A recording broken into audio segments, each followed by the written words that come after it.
नमस्कार, good evening. शाम के 8 बज रहे हैं, वक्त हो चला है बियॉन्ड हेडलाइंस का और मैं हूं आपके साथ मोनिका ग्रोवर।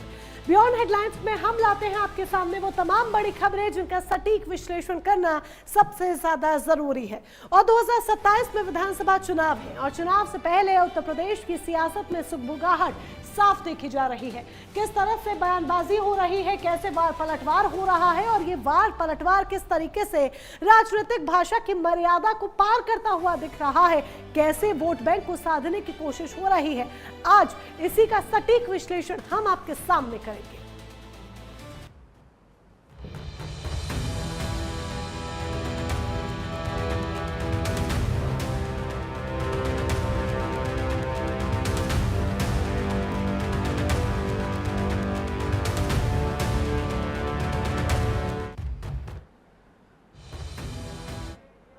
तो उत्तर प्रदेश में आगामी विधानसभा चुनावों का सियासी पारा अभी से चढ़ने लगा है। जहां एक तरफ राज्य की मुख्य विपक्षी पार्टी समाजवादी पार्टी अपनी राजनीतिक जमीन को मजबूत करने के लिए नए समीकरण साधने में जुटी है, वहीं सत्ताधारी बीजेपी ने सपा को घेरने के लिए एक बेहद अनोखा और धारदार चतुर्भुज जाल बना लिया है, बुन लिया है, इसे आप कह सकते हैं। इस योजना के तहत बीजेपी ने सीधे तौर पर मैदान में उतरने के बजाय अपने सहयोगी दलों को आगे कर दिया है, ताकि सपा बीजेपी से सीधी टक्कर लेने के बजाय क्षेत्रीय और जातीय समीकरणों वाले इस साझेदारों के बीच ही उलझकर रह जाए। दूसरी तरफ अखिलेश यादव भी साल 2024 के लोकसभा चुनावों में मिली सफलता के बाद अपने पीडीए फॉर्मूले को और भी ज्यादा विस्तार देते हुए अब सवर्णों, खासकर ब्राह्मण मतदाताओं को अपने पाले में लाने की एक नई रणनीति पर काम कर रहे हैं। एक तरफ बीजेपी का चतुर्भुज प्लान है और दूसरी तरफ अखिलेश यादव के नए सियासी दांव के बीच यूपी का चुनावी संग्राम बेहद दिलचस्प होता जा रहा है। एक रिपोर्ट हम आपको दिखाएंगे जो आपको डिटेल के साथ ये जानकारी देगी कि कैसे उत्तर प्रदेश की सियासत में भूचाल आया हुआ है और ये भूचाल रणनीतियों का भूचाल है।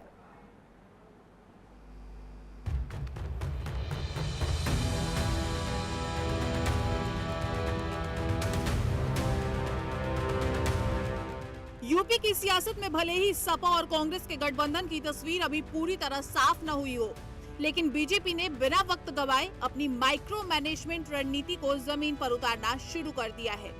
मिशन बिल्कुल साफ है। अखिलेश यादव के सबसे बड़े हथियार यानी पीडीए, जिसका मतलब पिछड़ा दलित अल्पसंख्यक फॉर्मूले की धार को पूरी तरह कुंद करना। इसके लिए बीजेपी ने अपने 4 प्रमुख सहयोगी दलों राष्ट्रीय लोकदल यानी कि RLD, Suheldev Bharatiya Samaj party, Nishad party और अपना दल एस को अलग अलग मोर्चों की कमान सौंप दी है। यूपी के चारों भौगोलिक और राजनीतिक कोनों में बिछाया गया ये वही चतुर्भुज प्लान है जिसके जरिए सपा के परंपरागत और नए जनाधार में सेंध लगाने की पूरी तैयारी है। उत्तर प्रदेश के चुनावी रण में भारतीय जनता पार्टी ने समाजवादी पार्टी को घेरने के लिए एक बेहद सधा हुआ ये चतुर्भुज जाल तैयार किया है। समाजवादी पार्टी के सुप्रीमो अखिलेश यादव जी जिस प्रकार पीडीए की पुपाड़ी बजा रहे हैं, उससे तो यही प्रतीत होता है जैसे कोई फटा हुआ बांस बज रहा है, क्योंकि फटे हुए बांस की ध्वनि बार बार बदलती रहती है। जिस प्रकार अखिलेश यादव जी की पीडीए की परिभाषा बार बार बदलती रहती है। जहां तक 2027 के विधानसभा चुनावों की बात आ रही है, समाजवादी पार्टी भारतीय जनता पार्टी से तो लड़ना बहुत दूर की कौड़ी साबित होगा।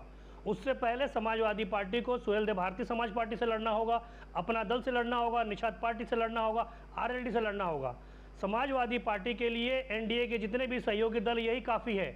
और जहां तक सपा सुप्रीमो आदरणीय अखिलेश यादव जी की बात है, तो सपा सुप्रीमो आदरणीय अखिलेश यादव जी आपके लिए तो सुभाषपा ही काफ़ी है, आपके लिए तो हमारे नेता माननीय श्री ओम प्रकाश राजभर जी काफ़ी हैं। आप पहले इनसे 2-4 हाथ कर लीजिए, क्योंकि हमें पता है कि आप और आपकी समाजवादी पार्टी हमारे नेता माननीय श्री ओम प्रकाश राजभर जी के सामने किसी भी प्रकार से कतई नहीं टिक पाएगी। जब आप सुभाषपा के सामने नहीं टिक पाएंगे तो भारतीय जनता पार्टी तो बहुत दूर की बात है। इस रणनीतिक चक्रव्यूह का मुख्य मकसद सपा को बीजेपी के खिलाफ सीधी जंग लड़ने से रोकना और उसे क्षेत्रीय और जातीय समीकरणों के स्थानीय मुद्दों में उलझाए रखना है। इस रणनीति के तहत पश्चिमी यूपी की कमान राष्ट्रीय लोकदल यानी कि आरएलडी के जयंत चौधरी के हाथों में सौंपी गई है, जो किसान मुद्दों और पुराने सामाजिक समीकरणों के सहारे सपा की घेराबंदी कर रहे हैं। वहीं पूर्वांचल के मोर्चे पर सुबह सपा और निषाद पार्टी को आगे रखकर आजमगढ़, मऊ, बलिया, गाजीपुर, जौनपुर और प्रयागराज जैसे जिलों में राजभर और निषाद वोट बैंक को लामबंद किया जा रहा है। ताकि अखिलेश यादव के पीडीए फॉर्मूले पर सीधा वार किया जा सके। इसके साथ ही अपना दल एस की अनुप्रिया पटेल के जरिए मिर्जापुर, सोनभद्र और बुंदेलखंड की कुर्मी और गैर यादव ओबीसी बेल्ट को मजबूती से साधकर सपा की सोशल इंजीनियरिंग को कड़ी चुनौती दी जा रही है। अखिलेश यादव जी द्वारा माननीय जयंत चौधरी जी पर जिस तरीके की ऊंची टिप्पणी की गई है, यह अत्यंत दुर्भाग्यपूर्ण और निंदनीय है। अखिलेश यादव जी आपके पिता मुलायम सिंह चौधरी चरण सिंह जी के चरणों में बैठ के राजनीति सीखा करते थे और चौधरी साहब ने उनका हाथ पकड़ के उनको नेता बनाने का काम किया था। वहीं आपके पिता ने चौधरी अजीत सिंह जी को 1989 में धोखा देके मुख्यमंत्री की कुर्सी हथियाई थी और आज आप हम पे एहसान जता रहे हैं। पश्चिम उत्तर प्रदेश में कदम नहीं रख सकते थे आप मुजफ्फरनगर दंगों के बाद, परंतु राष्ट्रीय लोकदल के साथ गठबंधन होने के कारण पश्चिम उत्तर प्रदेश की जनता ने आपको वोट दिया, आपके विधायक वहां से जीत के आए राष्ट्रीय लोकदल के बदौलत, और आज आप हमको एहसान जता रहे हैं। गठबंधन धर्म निभाना अगर आपको नहीं आता है तो इस तरीके की ओछी टिप्पणी करके कम से कम हमको शर्मिंदा ना करें कि हमने आपके साथ गठबंधन किया था। पश्चिम उत्तर प्रदेश की जनता आपको 2027 के चुनाव में जवाब देगी इस टिप्पणी का। चारों दिशाओं से बुना गया ये गठबंधन चक्रव्यूह सपा के रणनीतिक विस्तार को सीमित करने के मकसद से तैयार किया गया है। बीजेपी की ये रणनीति सपा के कोर वोट बैंक के बाहर मौजूद अति पिछड़ी और गैर यादव जातियों के एकजुट रखने की सोची समझी घेराबंदी है। पश्चिमी उत्तर प्रदेश में जहां आरएलडी जाट और किसान समीकरणों के सहारे सपा की जमीन खिसकाने में जुटी है, वहीं पूर्वांचल के सियासी अखाड़े में ओम प्रकाश राजभर और डॉक्टर संजय निषाद आक्रामक रूप अपनाकर अखिलेश यादव के सामाजिक न्याय के दावों पर तीखे सवाल दाग रहे हैं। दूसरी ओर विंध्य और बुंदेलखंड के इलाकों में अपना दल एस, कुर्मी और पटेल मतों की मजबूत किलेबंदी कर सपा की चुनावी संभावनाओं पर अंकुश लगाने की जुगत में है। 2027 के रण को लेकर के भारतीय जनता पार्टी ने चतुर्भुज रणनीति बनाई है। इस चतुर्भुज रणनीति के तहत भारतीय जनता पार्टी का प्लान है कि तमाम जो सहयोगी दल हैं, यानी जो 4 सहयोगी दल हैं, चाहे वो अनुप्रिया पटेल की पार्टी हो, उसके अलावा सुभाषपा हो और निषाद की पार्टी हो और जयंत चौधरी की पार्टी हो, इन तमाम पार्टियों से पहले अखिलेश यादव को 2-4 होना होगा, उसके बाद भारतीय जनता पार्टी से आमना सामना होगा। चतुर्भुज प्लान के तहत ये अलग अलग जिम्मेदारी दी गई है, चाहे वो पूर्वांचल से लेकर के पश्चिम यूपी तक की बात हो, चाहे ओबीसी से लेकर के SC ST और मुसलमानों के मुद्दे की बात हो। हर मुद्दों पर पहले भारतीय जनता पार्टी से लड़ने से पहले समाजवादी पार्टी को इन तमाम चतुर्भुज सेना से लड़ना होगा और उसके बाद इन तमाम लोगों को जिम्मेदारी दी गई है। अलग अलग मोर्चों पर तमाम पार्टियों की जो सहयोगी दल है उनको जिम्मेदारी दी गई है और कहा गया है कि आप अलग अलग मोर्चे पर समाजवादी पार्टी से लोहा लेते हुए नजर आइए। हालांकि अब देखने वाली ये बात होगी कि भारतीय जनता पार्टी की ये चतुर्भुज रणनीति को लेकर के किस तरीके से अखिलेश यादव प्लान करते हुए नजर आते हैं। हालांकि अगर बात करें तो साफ तौर पर तमाम जो सहयोगी दल हैं उनकी कटाक्ष भी करते हुए अखिलेश यादव नजर आ रहे हैं। अब लेकिन देखने वाली बात ये होगी कि 2027 के लिए भारतीय जनता पार्टी की ये चतुर्भुज रणनीति कितनी कारगर साबित होती है या अखिलेश यादव इसका जवाब देते हुए नजर आते हैं। बीजेपी के इस चतुर्भुज चक्रव्यूह और सहयोगियों की आक्रामक किलेबंदी ने समाजवादी पार्टी के रणनीतिकारों को अपनी बिसात बदलने पर मजबूर कर दिया है। एनडीए के सधे हुए घेराव की काट निकालने और गैर यादव और अति पिछड़ा वर्ग में हो रही सेंधमारी की भरपाई के लिए अखिलेश यादव ने अब एक नए सामाजिक समीकरण तलाशने शुरू कर दिए हैं और यही वजह है कि पिछड़ों, दलितों और अल्पसंख्यकों के अपने कोर पीडीए फॉर्मूले के दबाव में आते ही सपा अब अगड़ी जातियों, खासकर ब्राह्मण समाज को साधने की जुगत में जुट गई है। और इसी कड़ी में अखिलेश यादव का वो ताजा दांव आया है जिसने सूबे के सियासी पारे को एक झटके में चढ़ा दिया। उत्तर प्रदेश की राजनीति में आगामी चुनाव से पहले समाजवादी पार्टी के प्रमुख अखिलेश यादव के इस बयान ने उत्तर प्रदेश का सियासी पारा बढ़ा दिया है। अखिलेश यादव ने अपने बयान में ब्राह्मण समाज को साधने के लिए जिस तरह से पीडीए की परिभाषा बदल दी है और पीडी का मतलब पंडित बताया है, ये अखिलेश यादव का सियासी नारा एक बार फिर इसलिए चर्चा में है क्योंकि पहले पीडीए का सीधा मतलब था पिछड़ा, दलित और अल्पसंख्यक, लेकिन अब इस समीकरण को नया सियासी विस्तार देते हुए पीडी का सीधा मतलब पंडित बताया गया है। कहते हैं जब नदियों में तेज बहाव हो तो उस नदी के किनारे का अंदाजा नहीं लगाया जा सकता। अखिलेश यादव ने भी सत्ता की लालच में जिस तरह की छटपटाहट दिखाई, उससे उनके रुख का भी अंदाजा नहीं लग रहा है। सपा प्रमुख ने जब पीडीए का नारा दिया था तब से वो लगातार समय समय पर कभी जाति तो कभी गरीब और अल्पसंख्यकों को साधने के लिए इसकी परिभाषा में बदलाव करते रहे हैं। समाजवादी पार्टी के प्रमुख अखिलेश यादव ने जून 2023 में पहली बार पीडीए के नारे की घोषणा की थी, जिसका मूल अर्थ पिछड़ा, दलित और अल्पसंख्यक तय किया गया था। हालांकि समय के साथ इस सियासी समीकरण की परिभाषा में लगातार बदलाव देखने को मिले। अक्टूबर 2023 में उन्होंने ए के दायरे को विस्तार दिया और जनवरी 2024 तक आते आते इसमें पिछड़ा, दलित, तगड़ा, अल्पसंख्यक, आदिवासी और आधी आबादी यानी कि महिलाओं को जोड़कर लगभग सभी सामाजिक वर्गों को समाहित कर लिया। और इसके बाद साल 2025 में इसकी परिभाषा को न्याय भावनात्मक रूप देते हुए पीडीए का मतलब पीड़ित, दुखी और अपमानित कर दिया गया, जबकि अब इसमें पीडी का नया अर्थ पंडित भी जोड़ दिया गया है। अखिलेश यादव के इस बयान ने न केवल सियासी गलियारों में हलचल बढ़ा दी है, बल्कि पीडीए के बदलते मायनों को लेकर सवाल खड़े कर दिए हैं। और अब चर्चा इस बात की है कि क्या चुनावी मौसम में पीडीए की परिभाषा बदलकर समाजवादी पार्टी अलग अलग जातीय समीकरणों को साधने की कोशिश कर रही है, या फिर ब्राह्मण समाज को अपने पाले में लाने की ये नई सियासी रणनीति है। तो अखिलेश यादव पीडीए का विस्तार कर रहे हैं। अखिलेश यादव पीडीए का जिस तरीके से विस्तार कर रहे हैं, ऐसे में उन्होंने पीडीए की नई परिभाषा बताई है।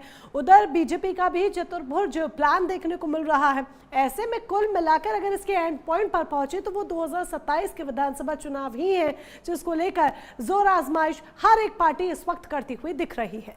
सियासी गलियारों में उठते इन सवालों के बीच ये समझना भी जरूरी है कि आखिर अखिलेश यादव हर मोड़ पर अपने इस पीडीए फॉर्मूले पर इतना बड़ा दाव आखिर क्यों लगा रहे हैं, क्योंकि बार बार वो पीडीए की बात कर रहे हैं और जिसके विस्तार में वो ब्राह्मणों को साथ लेने की बात कह रहे हैं। दरअसल अतीत के सियासी नतीजे गवाह हैं कि इसी फॉर्मूले ने उत्तर प्रदेश में समाजवादी पार्टी की किस्मत का पासा पलटा था।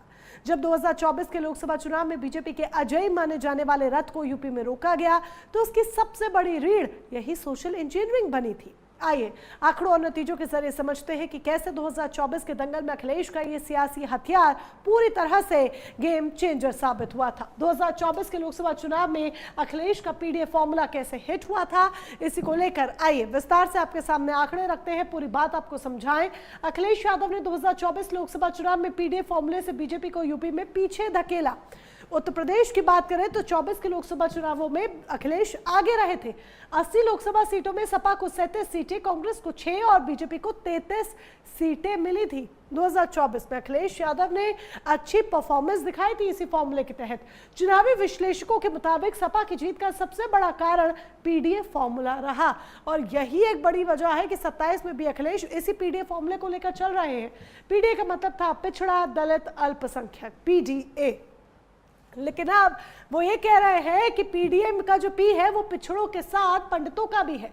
ये सीधा और स्पष्ट गणित था जिसे सपा ने टिकट वितरण से लेकर प्रचार तक पूरी मजबूती के साथ लागू किया। तो अखिलेश यादव ने जमकर 2024 में इस पीडीए फॉर्मूले का इस्तेमाल किया। इसका जनता के बीच जाकर पूरी तरीके से उन्होंने अखिलेश यादव ने इस फॉर्मूले को जनता के बीच जाकर रखने की कोशिश की और उसका अंजाम परिणाम भी समाजवादी पार्टी को मिला रिजल्ट्स के तौर पर। अब इसी फॉर्मूले का विस्तार करते हुए अखिलेश यादव 2027 की जंग इसी फॉर्मूले के साथ लड़ना चाहते हैं। 2024 का चुनावी नतीजा महज एक इत्तेफाक नहीं था, बल्कि उत्तर प्रदेश में एक दशक से चले आ रहे बीजेपी के अजय विजय रथ पर लगा सबसे बड़ा ब्रेक था। इसीलिए इस बार 2027 को देखते हुए सपा के इरादे और भी ज्यादा बुलंद है। साल 2014 में शुरू हुई मोदी लहर के बाद से भारतीय जनता पार्टी ने गैर यादव, ओबीसी और अति पिछड़ी जातियों की ऐसी मजबूत सोशल इंजीनियरिंग तैयार की थी जिसे भेद पाना विपक्ष के लिए नामुमकिन माना जा रहा था। लेकिन 2024 में अखिलेश यादव के पीडीए दाव ने इस तिलिस्म को तोड़ा और सूबे के सियासी समीकरणों की धुरी को पूरी तरह से बदल दिया। आइए सिलसिलेवार तरीके से अब समझते हैं कि बीते 10 सालों में यूपी की ओबीसी सियासत आखिर कैसे बदली और मोदी लहर के दौर में अखिलेश के फॉर्मूले ने कैसे बीजेपी के रथ पर ब्रेक लगाया। ये समझना आपके सामने बहुत जरूरी है। अखिलेश यादव ने 24 लोकसभा चुनावों में पीडीए फॉर्मूले से बीजेपी को यूपी में पीछे धकेला था। इसी फॉर्मूले के तहत अखिलेश यादव आगे आए थे। 80 लोकसभा सीटों में सपा को 37, कांग्रेस को 6 और बीजेपी को 33 सीटें मिली थी। ये बात 2024 के लोकसभा चुनाव की कर रहे हैं, जब फॉर्मूला हिट रहा अखिलेश यादव का, और इस फॉर्मूले को ही चुनावी विश्लेषकों ने जीत का श्रेय दिया कि अखिलेश यादव की जो अच्छी परफॉर्मेंस है, सपा की जो अच्छी परफॉर्मेंस है, वो इसी फॉर्मूले के तहत है, जहां पर पीडीए की डेफिनेशन थी पिछड़ा, दलित और अल्पसंख्यक। इन तीनों वोट बैंक को साधने की कोशिश समाजवादी पार्टी की तरफ से की गई थी, जैसा कि हम पहले भी आपको बता चुके हैं, जिसका जो सीधा स्पष्ट गणित था उसे बहुत मजबूती के साथ अखिलेश यादव ने, या फिर ये कहिए कि समाजवादी पार्टी ने लागू किया। 2014 में मोदी लहर के साथ देश और यूपी में ओबीसी वर्ग का एक बड़ा जुड़ाव भी देखने को मिला। ये भी जरा आप समझ लीजिए, मोदी लहर से पीडीए, यूपी में ओबीसी सियासत की पूरी कहानी। 16 से 17 में केशव मौर्य प्रदेश अध्यक्ष बने। विधानसभा में बीजेपी को बम्पर जीत मिली। कैसे जाति का गणित पूरा काम करता है वो हम आपको समझा रहे हैं। 2019 में मजबूत सोशल इंजीनियरिंग के दर पर लोकसभा में एक बार फिर बड़ी कामयाबी मिली। 2022 में ओबीसी लीडरशिप और टिकट फॉर्मूले से विधानसभा में दोबारा से सत्ता हासिल की भारतीय जनता पार्टी ने, इसी लीडरशिप के दम पर। 24 में अखिलेश ने पीडीए फॉर्मूले से यूपी में बीजेपी के विजय रथ को थामा, एक ब्रेक लगाई। जो स्पीड से बीजेपी आगे चल रही थी, अखिलेश यादव के फॉर्मूले ने वहां पर कॉमा लगाने का काम किया। अखिलेश यादव ने 2024 लोकसभा चुनावों में पीडीए फॉर्मूले से बीजेपी को यूपी में पीछे धकेला था, और अखिलेश यादव अब वही फॉर्मूला एक बार दोबारा से लेना चाहते हैं, लागू करना चाहते हैं 2027 के लिए, जहां पर अखिलेश यादव इस पीडीए फॉर्मूले में सिर्फ पिछड़ा तक सीमित नहीं है, बल्कि इसको और विस्तार देते हुए अखिलेश यादव पंडितों को भी साथ लेकर चलने की बात कह रहे हैं, क्योंकि ब्राह्मण वोट बैंक उत्तर प्रदेश की सियासत में बेहद अहम माना जाता है। और ये जो ब्राह्मण वोट बैंक है, जो है तो 10 से 12%, लेकिन ये सरकार बनाने में एक अहम भूमिका निभाता है, सरकार गिराने में, बनाने में, दोनों में ही अहम भूमिका निभाता है। और आपको याद होगा 7 का भी वो वक्त जब मायावती ने अपनी सरकार बनाई थी उत्तर प्रदेश में, तो वो भी इस ब्राह्मण वोट बैंक को साथ लेकर ही बनाई थी। किस तरीके से ये गेम को बनाने और बिगाड़ने का काम करता है, वो समय समय पर इतिहास के पन्नों को अगर आप पलटेंगे तो आपको दिखाई देगा। उत्तर प्रदेश का ये सियासी मुकाबला जिसकी हम बात कर रहे हैं, अब महज नारों और बयानों तक सीमित नहीं रह गया है देखा जाए तो, बल्कि रणनीतिक बिसात पर शह और मात का खुला खेल बन चुका है। एक तरफ जहां पर भारतीय जनता पार्टी अपने 4 प्रमुख सहयोगियों के चतुर्भुज जाल के जरिए गैर यादव, ओबीसी, दलित और अति पिछड़े वोट बैंक की मजबूत किलेबंदी कर रही है, तो वहीं दूसरी तरफ समाजवादी पार्टी अपने पीडीए फॉर्मूले में नए सामाजिक समीकरण जोड़कर इस चक्रव्यूह को भेदने की पुरजोर कोशिश में है। आगे आने वाले वक्त में यह देखना बेहद दिलचस्प होगा कि बीजेपी की माइक्रो मैनेजमेंट रणनीति सपा के आधार को सीमित करने में कितनी कामयाब होती है, या फिर अखिलेश यादव का बदलता सोशल इंजीनियरिंग फॉर्मूला एक बार फिर सूबे की सियासत में नया सियासी इतिहास लिखेगा। तो ये देखने वाली बात होगी कि अखिलेश यादव का ये फॉर्मूला यूपी की सियासत में एक नया इतिहास लिखने में कामयाब होता है या फिर नहीं, या फिर बीजेपी जिस फॉर्मूले के साथ चल रही है उस फॉर्मूले के साथ बीजेपी अपनी रणनीति को बनाते हुए, अख्तियार करते हुए, इसे लागू करते हुए, धरातल पर विकास का नारा बार बार लगाते हुए, अपने काम गिनाते हुए, अपनी नीतियां, अपनी योजनाएं, परियोजनाएं, ये सब गिनाते हुए 2027 का किला फतेह करेगी। ये जो 2027 का किला है उत्तर प्रदेश का, ये दोनों ही मुख्य पार्टियों के लिए नाक का सवाल है।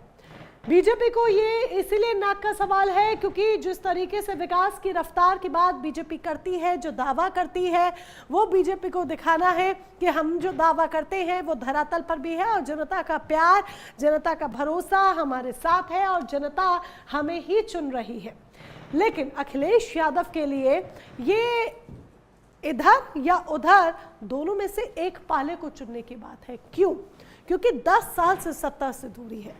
ऐसे में अखिलेश यादव को 2027 का किला जीतना बेहद जरूरी इसलिए भी हो जाएगा क्योंकि अगर वो एक किला नहीं जीत पाए, सिर्फ वो एक हार नहीं होगी, वो बल्कि समाजवादी पार्टी के अस्तित्व पर भी एक बड़ा सवाल होगा। बहरहाल होगा क्या, ये वक्त बताएगा, ये वक्त तय करेगा। फिलहाल बियॉन्ड हेडलाइंस में बस इतना ही।